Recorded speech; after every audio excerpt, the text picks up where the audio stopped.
Welcome to our first podcast episode.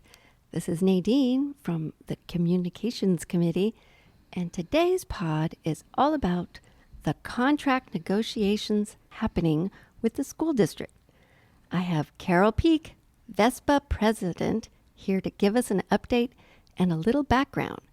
We are recording this on Friday, September 16, 2022.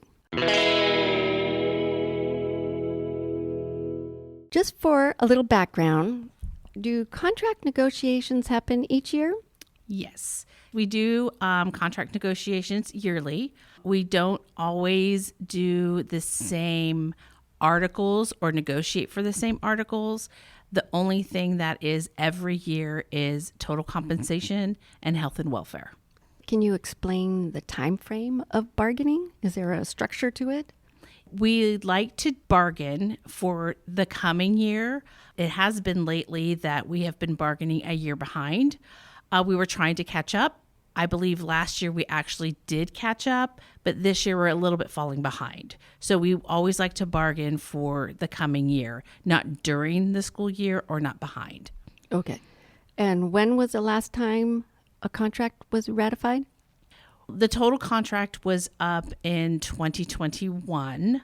We didn't reach agreements in the allotted time, so we all negotiated and agreed on extending the total contract for one more year.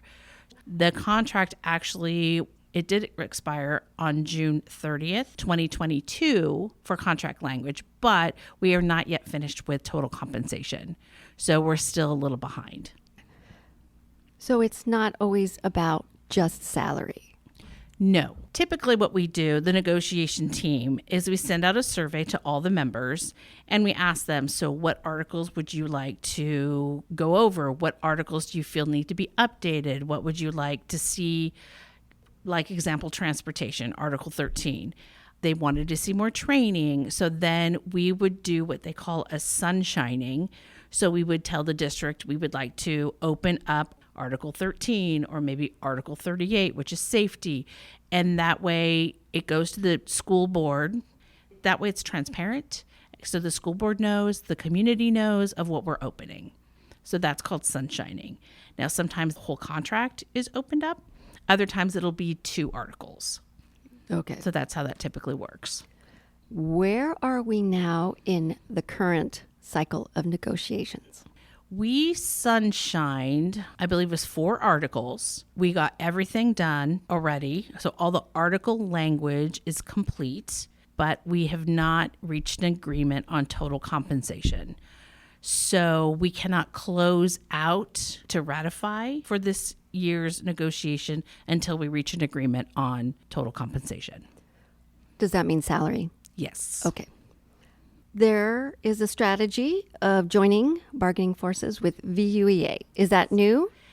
It's happened in the past. It has never happened when I was president. I started in October of 2019. This is the first time as me being president with VUEA for total compensation. And I think it's something we should do moving forward, to be honest.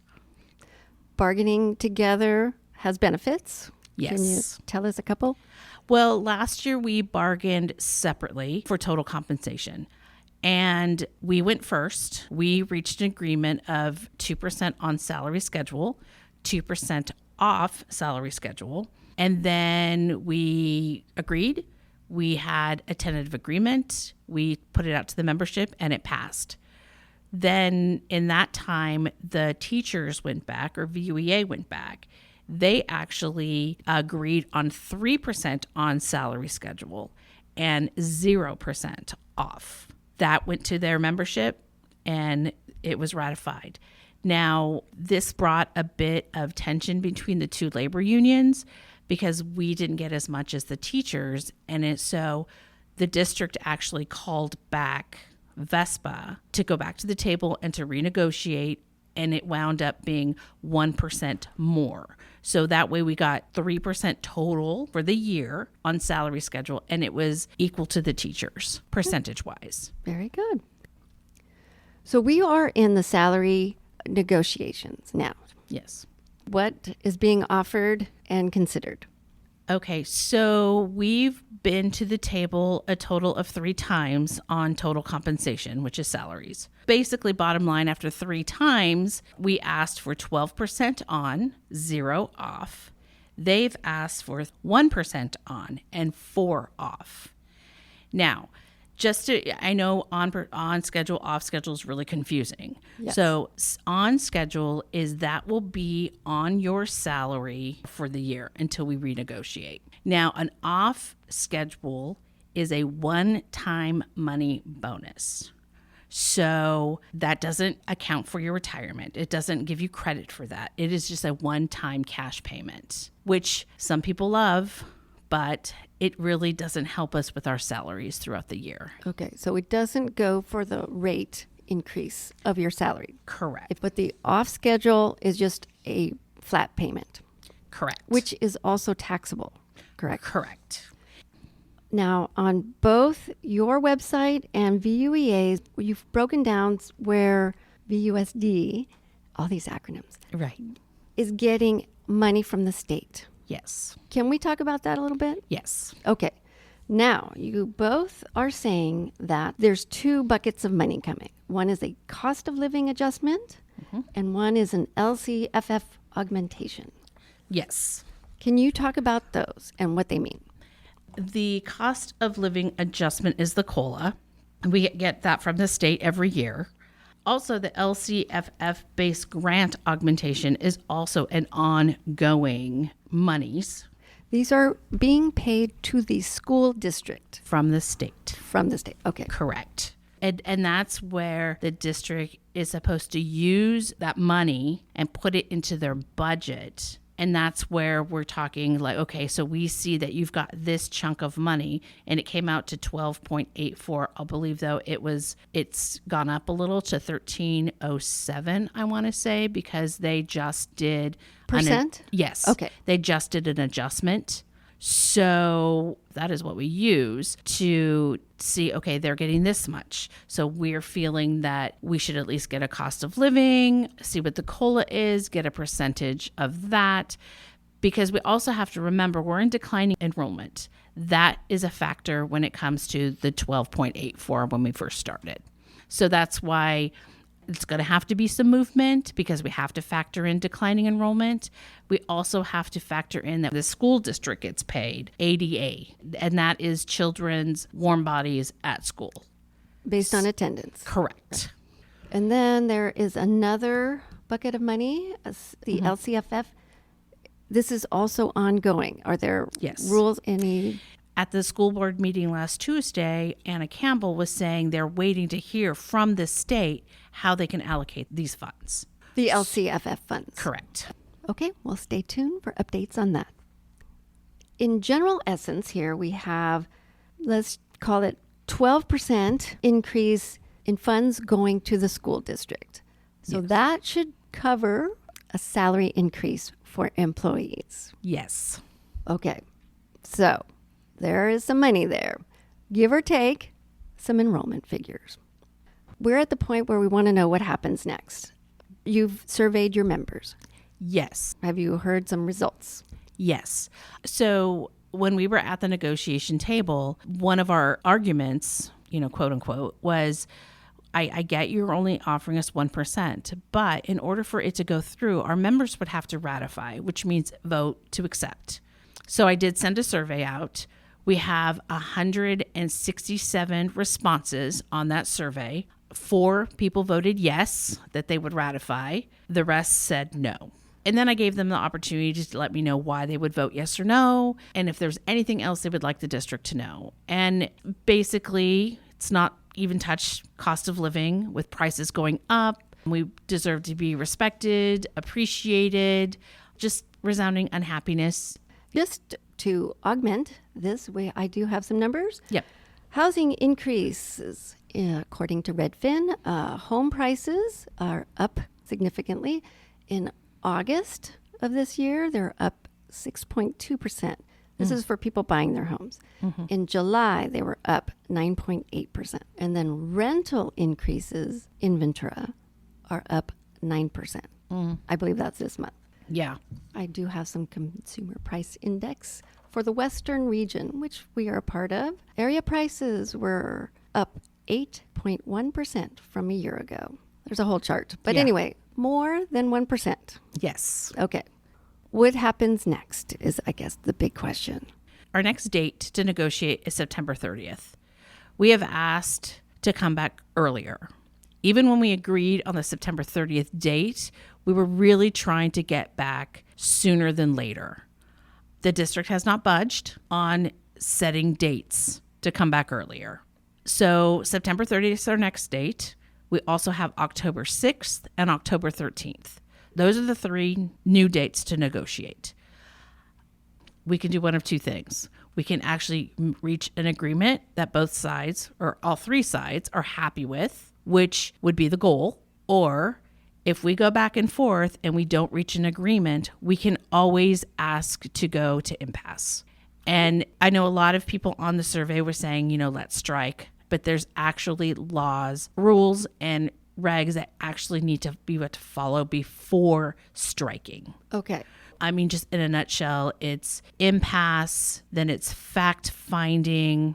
I want to say there's one more step that is eluding me right now. Also, we have to have the opportunity to actually go back to the table after we do the impasse and fact finding. And if we still don't reach an agreement, then we can strike. Okay. These rules, are they because we are public employees? They follow the labor laws. All right.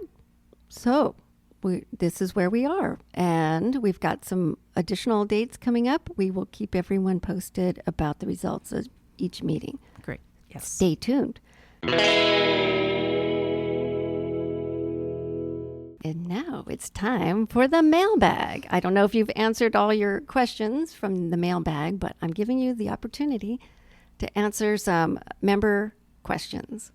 I know people have asked what's off schedule. I know I've already said what off schedule is, but just to say it again, is an off schedule is a one-time bonus check. It doesn't go towards retirement, and it is a one-time only. And it gets retroed back till July 1, but it is a one-time. It doesn't cover the whole year. It just covers a period of months. It depends on when we reach an agreement. So say we reach an agreement on September 30th and we all decided that an off schedule would come. Like we agreed to an off schedule bonus, basically. It would go retro back to July 1. So from whatever date we agree to till July, that's when it would get paid out.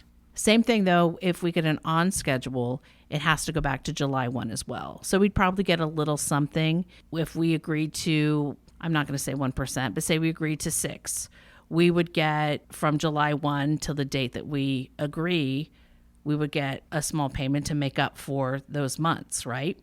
But then it would be ongoing on the salary schedule after that. Very good. Also, health and welfare, basically that is benefits. It's your health insurance, dental, vision. For the employees that do pay in, do they ever get compensation to offset paying monthly for the benefits? Unfortunately, no. Oh, okay. Yes. Darn. Okay. I know. I know. I want to ask really quick. Yes. Tell us about the negotiation team. Who are they and where do they come from? Our co-chairs are Felix Cortez. He is the athletic equipment manager at Ventura High School. Jackie Lopez, she's also co-chair. She works in HR. We have Margaret Parsadanian. She works at the ESC. We also have Lori Walker, food nutrition. Jerry Jones, he works in the trades department.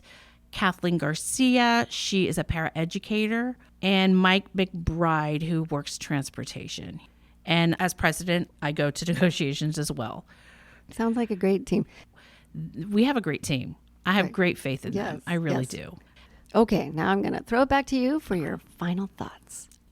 All I have to say is I have great faith in our negotiation team. It pretty much covers all job categories. They really think about the whole membership, not just certain aspects like paras or just campus supervisors or just trades. No, they think about the membership in whole, and I have great faith in them. And they've I think Felix and Jackie have been on the team for at least 6 years, and I believe Margaret as well. So we have longevity and we have new ideas with the new people coming in. So I'm just really grateful and I appreciate them very much. I love their expertise. It's Great. Oh, thanks. Okay. Well, that's our show. Thanks for listening. Stay tuned for more updates and information. If you've got questions, send us an email at vespapresident@gmail.com and we'll talk about it on Vespa Voices podcast.